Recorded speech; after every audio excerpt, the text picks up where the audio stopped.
Таран. Макარი кай ტიპი არის. ეხა ეს თან შელახული არის რა.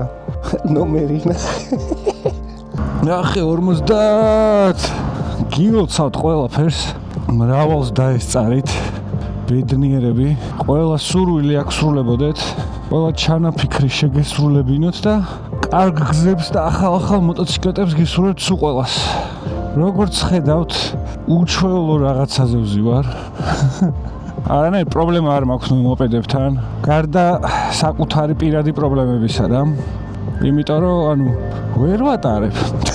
რაც არ უნდა განსაკვირი იყოს, ვერ ვატარებ რა, კი ვატარებ ეხა, მაგრამ ჩემთვის იმდენად რაღაცნაირი პატარა არის და დიდი მოტოციკლეტების მერე მოსახვევში კი არ შევდივარ, ვიქნებ, წონაც რო არა აქვს, არის რაღაცნაირად აღარ შემიძლია ამის ტარება.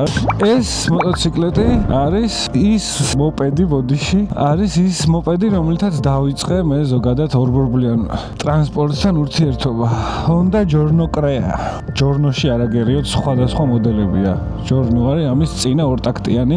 ეს უკვე არის 4 ტაქტიანი. რა თქმა უნდა, ნაკლები გამონაბოლქვი, რომელიც აზიანებს გარემოს, იმიტომ რომ Giorno ამის წინა არის 2 ტაქტიანი და იცით რომ 2 ტაქტიანში ზეთი ერევა და ისე იწვის ბენზინი რა და ამიტომაც შავად ბოლავდნენ ხოლმე ყველა Giorno-ები. ისე იმდენი ხანია აღარ შემხვედრია Giorno.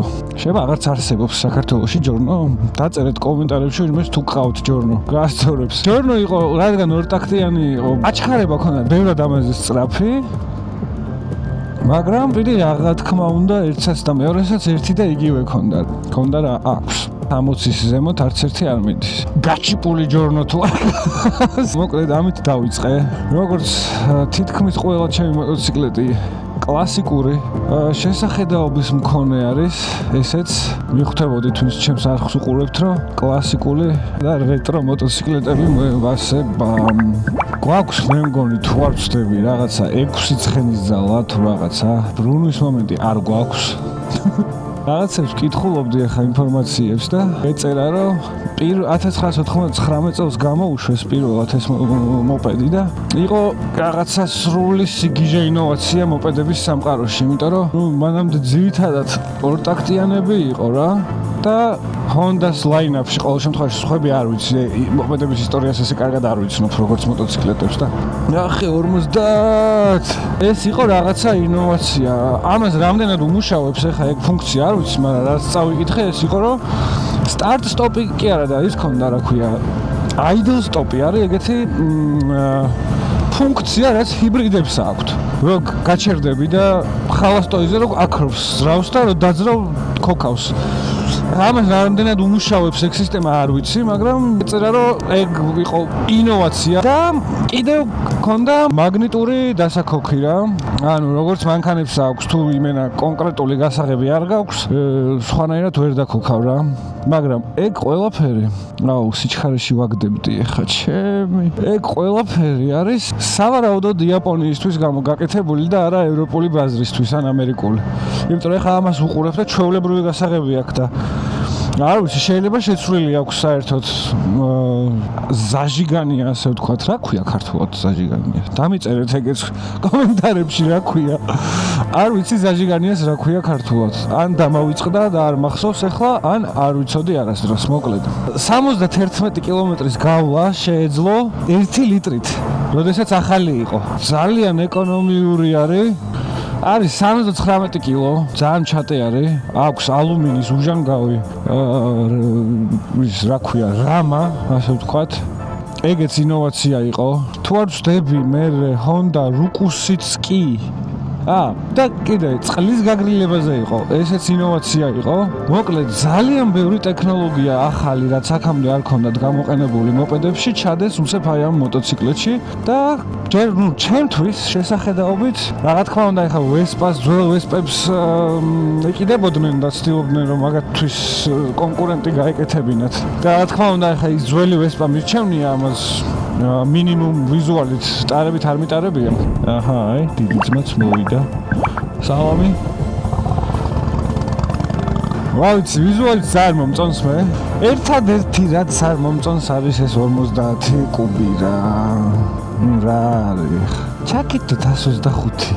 არც მინდა 150-იც არ მინდა 125 ჩაგედოთ. კაი 80-იანი მოპედების ხო აი 80 ჩაგედოთ. რა ჯოკერი თუ რა, მაგრამ ჯოკერი ყავთ 80-იანი თუ 70-იანი და მაგიტო არ ჩადეს.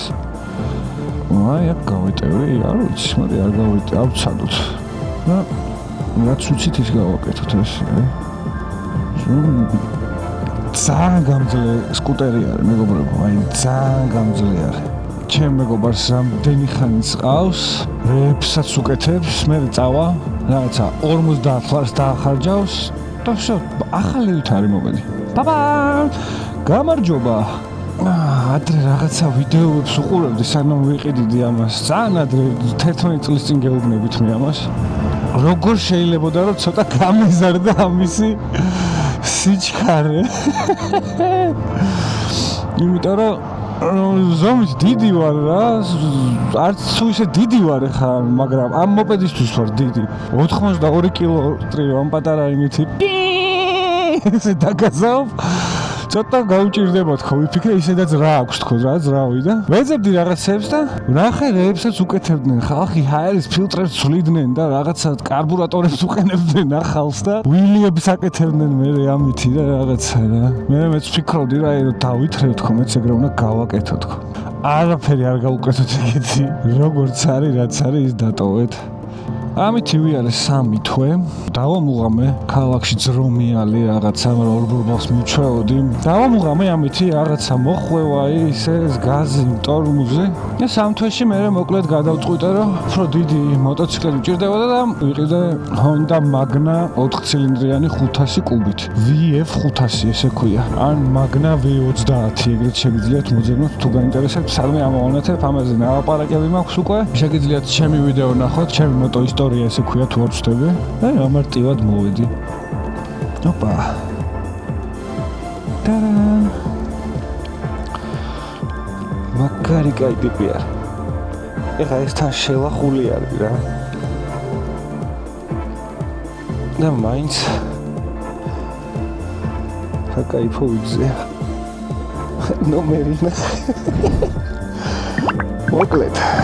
აბა გემშვიდობებით მეგობრებო. გილოცავთ ისევ და ისევ ახალ წელს, შობას, წარმატებები და ბევრი კარგი გზა და ახალი მოტოციკლეტები თქვენ და მე. დროებით.